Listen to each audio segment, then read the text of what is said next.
Have you ever wondered how DNA replicates? It's a fascinating process that happens in every living cell, and understanding it can give us a better grasp of how life functions at a molecular level. DNA, or deoxyribonucleic acid, is a molecule composed of two intertwining strands that create a structure we know as the double helix. Each strand is a sequence of 4 chemical bases, represented by the letters A, C, G, and T.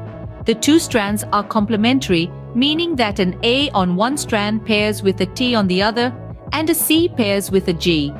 Each strand has a 5' end and a 3' end, and the strands run in opposite directions, a characteristic that is crucial for the replication process. The first step in DNA replication is the separation of the two strands. This unzipping is accomplished by a handy enzyme known as helicase, which creates what is called a replication fork. This separation allows each strand to provide a template for creating a new strand of DNA. The enzyme primase kicks off the process by producing a small piece of RNA called a primer, which essentially marks the starting point for the new strand of DNA. Another enzyme, DNA polymerase, then binds to the primer and starts to create the new DNA strand. DNA polymerase adds bases one by one in the 5' to 3' direction, leading to the creation of the leading strand in a continuous manner. The lagging strand is formed in a series of small chunks called Okazaki fragments, with each fragment beginning with an RNA primer.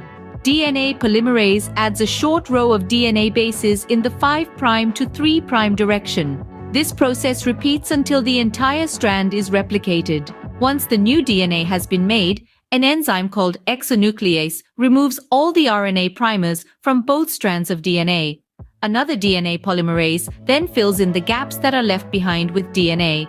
Finally, the enzyme DNA ligase seals up the fragments of DNA in both strands to form a continuous double strand. This process of DNA replication is described as semi-conservative because each DNA molecule consists of one old conserved strand of DNA and one brand new one. So in essence, DNA replication is a complex but elegant process that involves unzipping the DNA, using each strand as a template to create new strands, and finally sealing up the fragments to form two complete DNA molecules. It's a dance of molecules that happens in every cell of every living organism, ensuring that life in all its complexity and diversity continues.